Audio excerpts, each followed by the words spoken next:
All right, guys, lesson 9.1. This should be review from your geometry days, uh, but we'll see. Here we go. So it's all about using our basic trig ratios.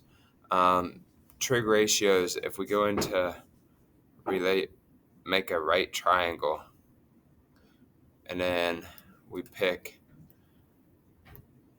an angle, call it theta here, right?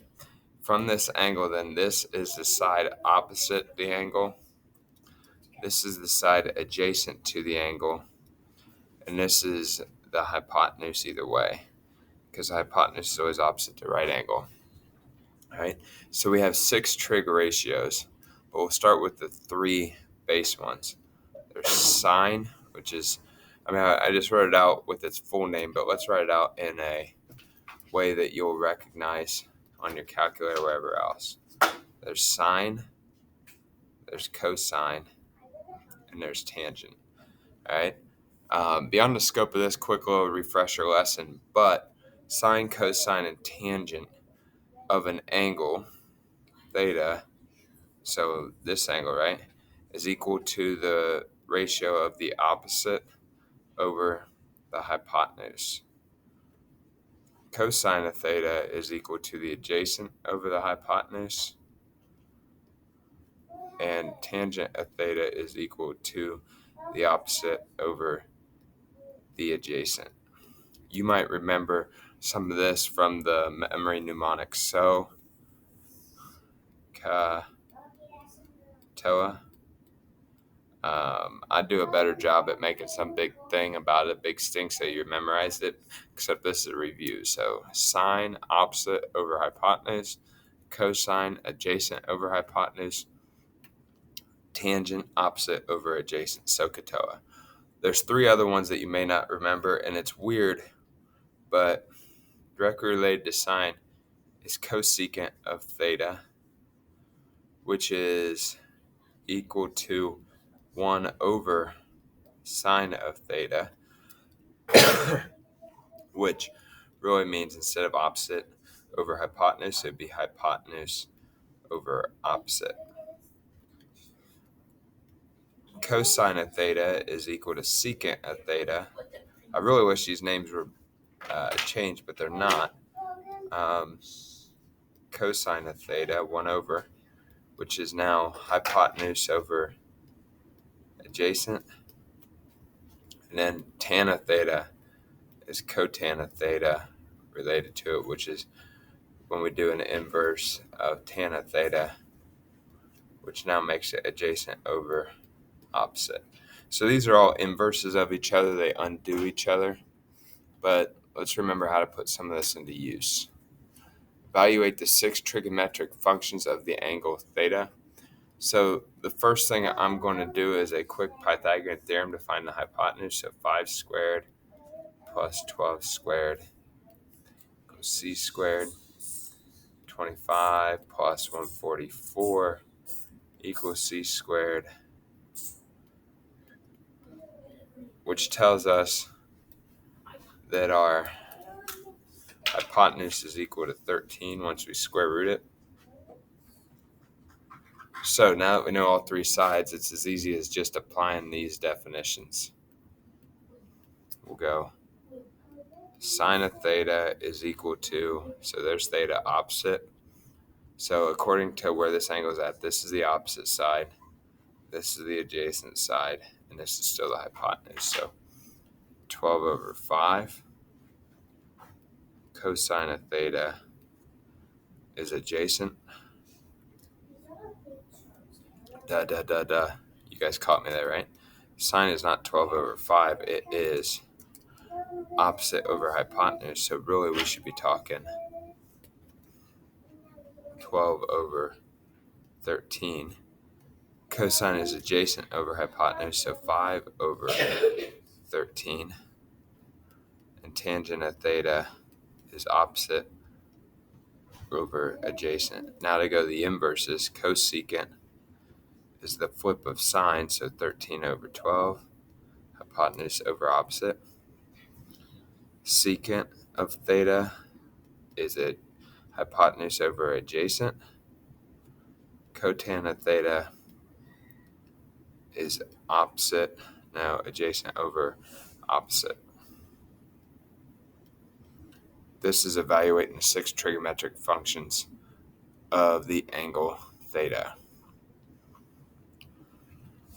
Now, this number 2 is an exercise that tells us, basically tries to get us to write some of this out correctly so that we can figure out the other trigonometric ratios.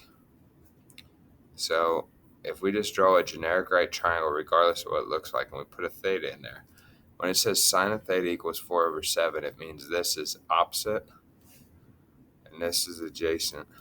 Now, I keep doing that, opposite. And this is hypotenuse. So we got 4 over 7. Now to find the third side, we need to go 4 squared plus x squared equals 7 squared. A squared, b squared, c squared. 16 x squared equals 49. 49 minus 16 equals 33.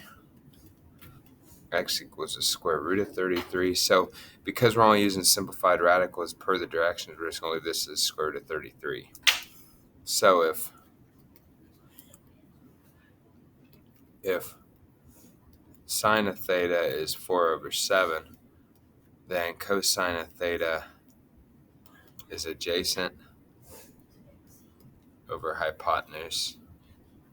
So square root of 33 over 7. Tangent of theta is opposite over adjacent. Issue here being is we don't always like square roots on the bottom of fractions, so if we simplify quick by multiplying by a fancy 1, then we would say tangent is 4 root 33 over 33. Then from there, cosecant of theta is the flip of this, because it's hypotenuse over secant of theta is 7 over root 33, but again we have the same issue of a radical on bottom, so if we do this, then we're at 7 root 33 over 33. Cotan of theta, instead of referring to this one, I'm going to refer to this one, because if I flip it to get the adjacent over opposite, then I don't have a whole lot of things to do. Alright, so let's start plugging away. The rest of these are just some additional practice, right? Let's get the hypotenuse. 3 squared plus 4 squared equals c squared. Of course, if you know your Pythagorean triples, you already knew that this was 5. From theta, this is the opposite side, this is the adjacent side, and this is the hypotenuse. So if we go sine, cosine,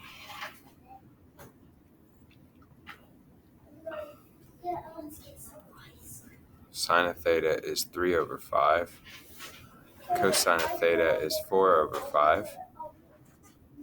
And tan of theta is 3 over 4.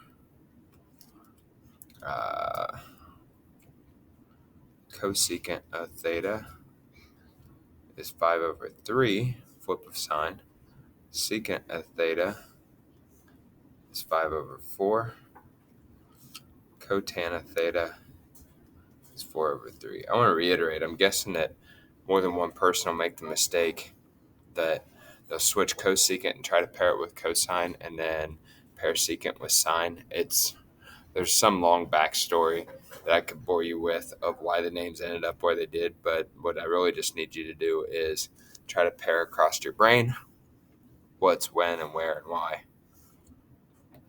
So, on to the next one.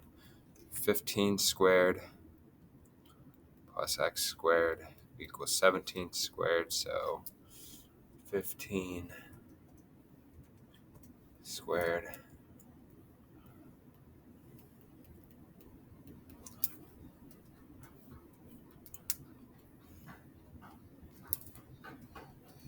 subtract that 225 over. Again, if you knew your Pythagorean triples, you probably already knew that this was 8. But if here's theta, then this has got to be the side opposite. This has got to be the side adjacent. This has got to be the hypotenuse. So if we start going sine of theta, we'll go opposite over hypotenuse, so 15 over 17. Cosine of theta is adjacent over hypotenuse, so 8 over 17. Tangent of theta, opposite over adjacent, so 15 over 8. Cosecant of theta, flip a sine, 17 over 15. Secant of theta is flip of cosine, 17 over 8. Cotan of theta is 8 over 15. All right. Okay, on this last one, Pythagorean theorem to try to get our missing side. 5 squared plus x squared equals 5 root 2, the whole hypotenuse squared. 25 and x squared equals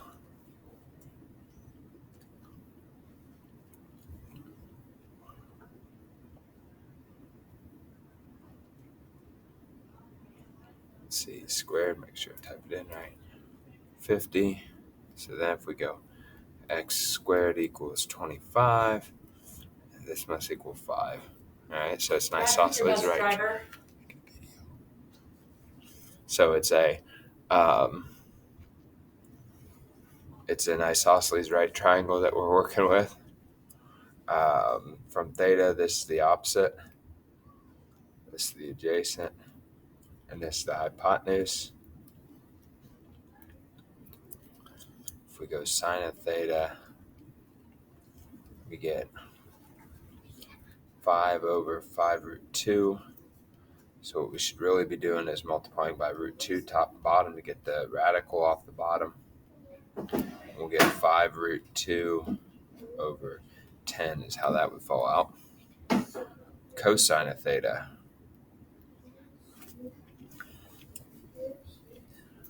is adjacent over hypotenuse, which has the same issue of a radical on bottom. So we do that, and we're going to have 5 root 2 over 10. And then tan of theta